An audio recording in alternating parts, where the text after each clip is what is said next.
যাচ্ছে প্রিয় দর্শক মানচিত্রের নিয়মিত আয়োজন কথোপকথনে। একটি মিটিং হয়েছে, শেখ হাসিনার সঙ্গে একটি মিটিং হয়েছে। সেই মিটিং এ যারা উপস্থিত ছিলেন তারা হচ্ছেন আমাদের বিদেশমন্ত্রী এস জয়শঙ্কর, এনএসএ অজিত দোভাল,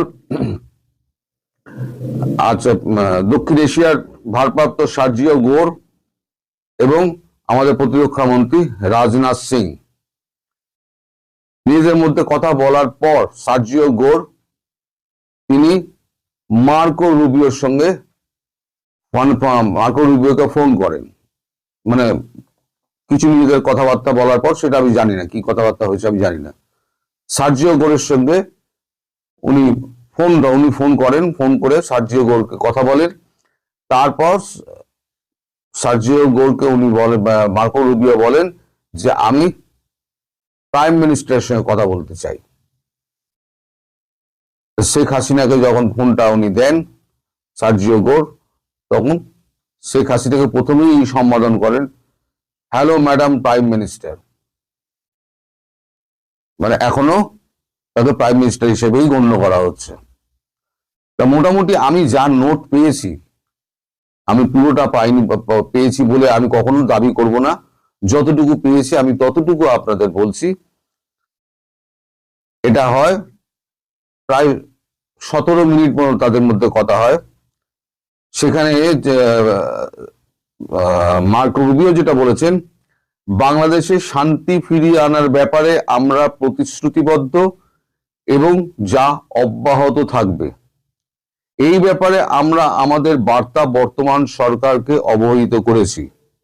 অবাধ, সুষ্ঠু, শান্তিপূর্ণ, অন্তর্ভুক্তিমূলক এবং সমগ্র দেশের মানুষ যাতে নির্বাচনে অংশগ্রহণ করতে পারে তা নিশ্চিত করতে হবে সরকারকে। এর অন্যথা হলে সরকার এবং তার সমগ্র অংশীদারকে চরম মূল্য দিতে হবে। মার্কিন যুক্তরাষ্ট্র কিছু কিছু ব্যাপারে প্রোঅ্যাক্টিভ ভূমিকা নিতে বাধ্য হচ্ছে।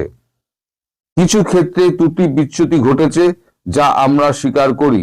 ভবিষ্যতে পট পরিবর্তন হলে আশা করব বাংলাদেশ মার্কিন যুক্তরাষ্ট্র এক এবং অভিন্ন রেখায় কাজ করবে। এই ব্যাপারে আমাদের বাংলাদেশে নিয়োজিত বাংলাদেশের রাষ্ট্রদূত বেন টি ক্রিস্টেনসেন সমস্ত গঠনমূলক কাজে পরবর্তী সরকারকে সমস্ত রকম সাহায্য করবে।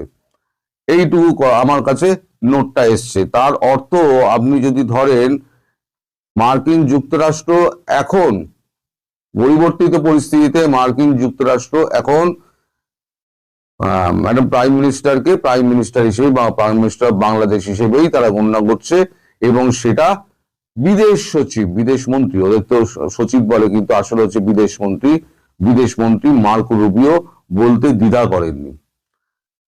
এখন এর বেশি কি কথা হয়েছে আমি জানি না, আমি আপনাদের বলতেও পারবো না, কারণ কবে কি হবে। তবে একটা ক্ষেত্রে তিনি বলেছেন, বর্তমান বৈশ্বিক পরিস্থিতিতে একটু সময় লাগছে, তবে এটা আমি নিশ্চিত করছি যে পরিস্থিতি সম্পূর্ণ স্বাভাবিক এবং শান্ত করার জন্য যা যা প্রয়োজন মার্কিন যুক্তরাষ্ট্র সেই ব্যবস্থাই করবে। এখন প্রোঅ্যাক্টিভ ভূমিকা নিতে বাধ্য হচ্ছে বলতে তিনি এখন বর্তমান যে পরিস্থিতি ট্রাম্প যেটা করছেন সেটার কথা বলছেন নাকি অন্য কোনো কথা বলছেন তার কোনো ব্যাখ্যা কিন্তু আমি পাইনি, ফলে আমি আপনাদের এই ব্যাপারটা পরিষ্কার করে বলতে পারবো না। এর পরপরই হয় কি, আপনাদের যিনি রাষ্ট্রদূত, নবনিয়োজিত রাষ্ট্রদূত ব্রেন টি ক্রিস্টেনসেন, তিনি বাংলাদেশে পৌঁছে তিনি আওয়ামী লীগের এক নেতা, আমি তার নাম বলতে পারবো না, তার নাম বলতে মানা আছে, এক আওয়ামী লীগের নেতা, আজ দিতে পারি তার নাম চৌধুরী, তার সঙ্গে গোপনে কথা বলেন। বাংলাদেশের কি বলে বাংলাদেশের রাষ্ট্রদূতের সঙ্গে গোপনে কথা হয় এবং বর্তমান পরিস্থিতি সম্পর্কে তাকে অবহিত করেন, এবং তিনি এই যে নির্দেশ যেটা মার্কো রুবিও যেটা কথাটা বলেছেন, সেই কথাটা তাকে জানানো হয়েছিল, শেখ হাসিনাই জানিয়েছিলেন।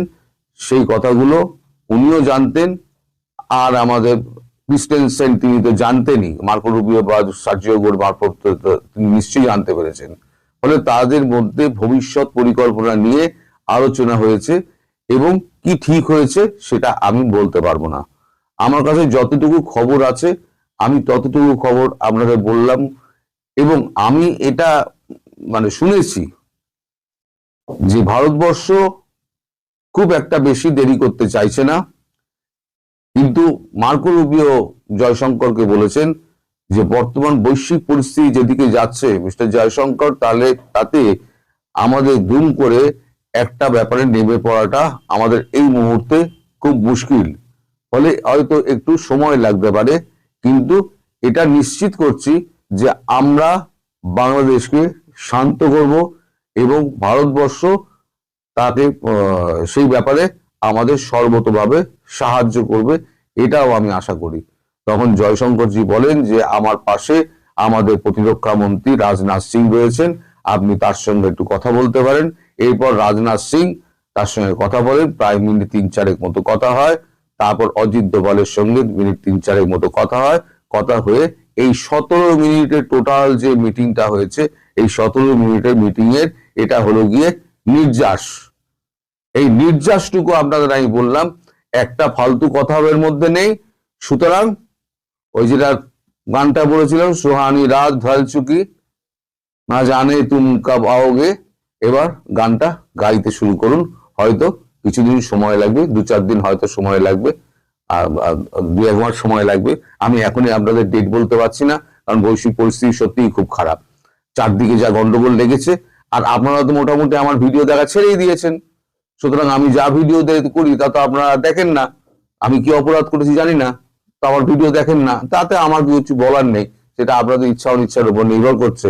তো সবাই ভালো থাকবেন, সুস্থ থাকবেন, সাবধানে থাকবেন, এবং আপনাদের দ্বিতীয় স্বাধীনতা 71-এর পর 2025-এর দ্বিতীয় স্বাধীনতার জন্য আমি অপেক্ষা করছি।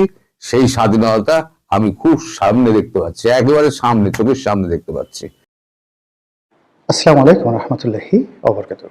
সম্মানিত দর্শক, বাংলাদেশের সাবেক পররাষ্ট্রমন্ত্রী ডক্টর মোমেন, তার একটা সাক্ষাৎকার দেখলাম, বেশ হাসি খুশি, প্রাণোচ্ছল এবং অনেকটা আশাবাদী প্রকৃতির মানুষ তিনি।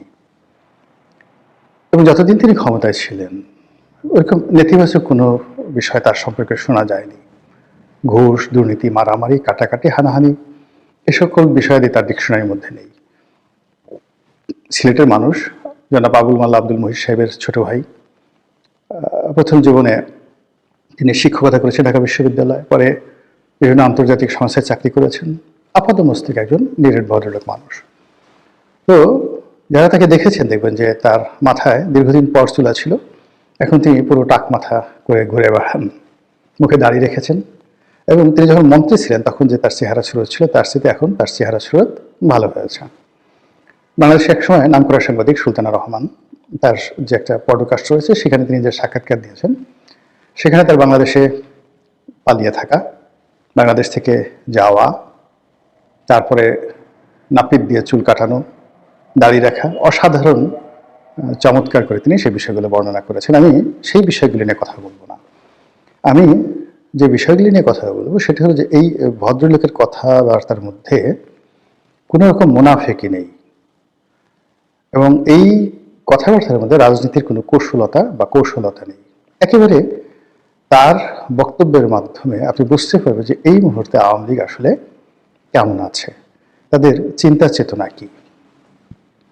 অন্যান্য যারা ধরেন জাহাঙ্গীর কবির নানক আছেন বা অন্যান্য যে সকল নেতৃবৃন্দ রয়েছেন, বাহাউদ্দিন আসিম, তাদের অলমোস্ট সব কথাগুলোই পলিটিক্যাল, রাজনীতির মার কাছে। কিন্তু মোমেন সাহেবের কথা আগে যেভাবে সোজা সাপটা ছিল, এখন আরো সহজ সরল বা সোজা সাপটা হয়ে গেছে। তিনি নিজেই বলছিলেন যে তিনি সহজ সরল প্রকৃতির মানুষ। তিনি বাংলাদেশে অনেকদিন পালিয়েছিলেন এই কারণে যে তার একটা আত্মবিশ্বাস ছিল যে যেহেতু তিনি কোনো অন্যায় করেননি, কর্মজীবনে কাউকে মারেননি, কারোর বিরুদ্ধে একটা মামলা করেননি, কাজেই তিনি কেন পালাবেন।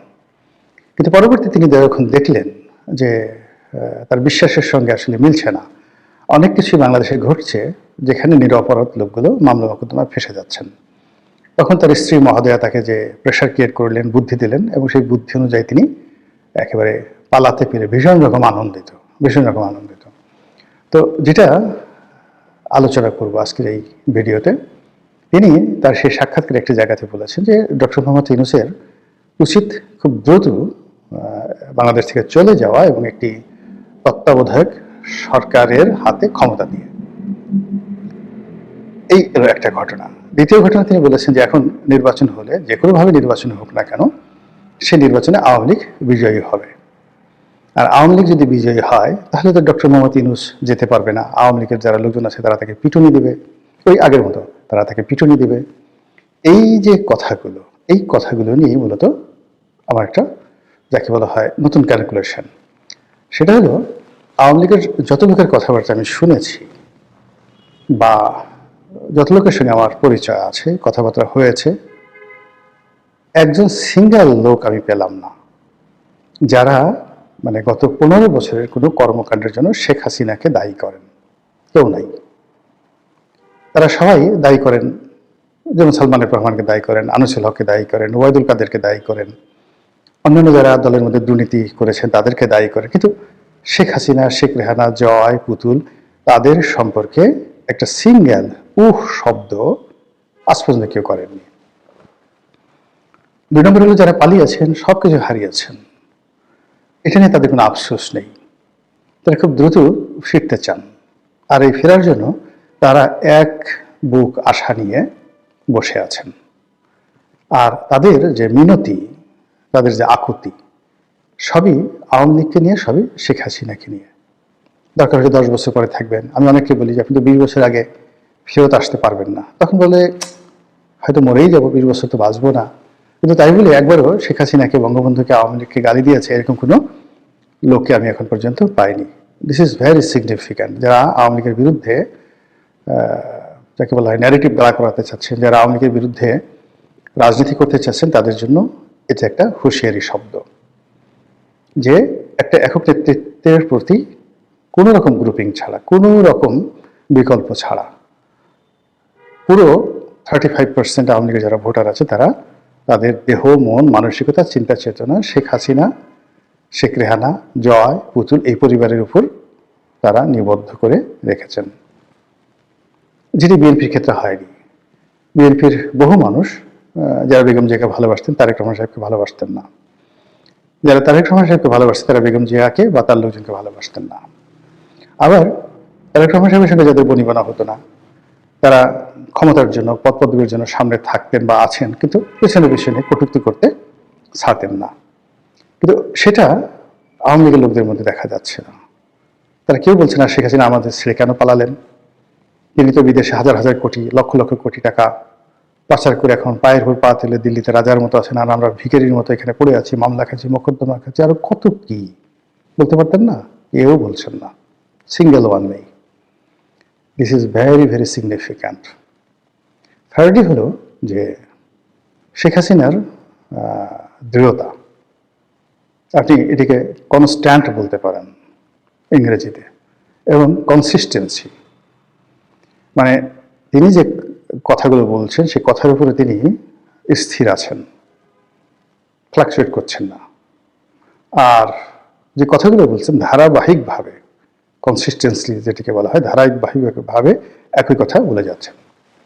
আমরা আশা করেছিলাম যে তিনি বিএনপির সঙ্গে একটা সমঝোতার চেষ্টা করবেন, তারেক রহমান সাহেবের সম্পর্কে ইতিবাচক কথাবার্তা বলবেন, কিন্তু যে না, ওই যে তারেক রহমান সাহেবের আম্মা মারা যাওয়ার পর তার প্রতি যে শোক জানিয়েছেন বা তার সঙ্গে কথা বলেছেন বলে আমরা যেটা শুনেছি ওই পর্যন্তই।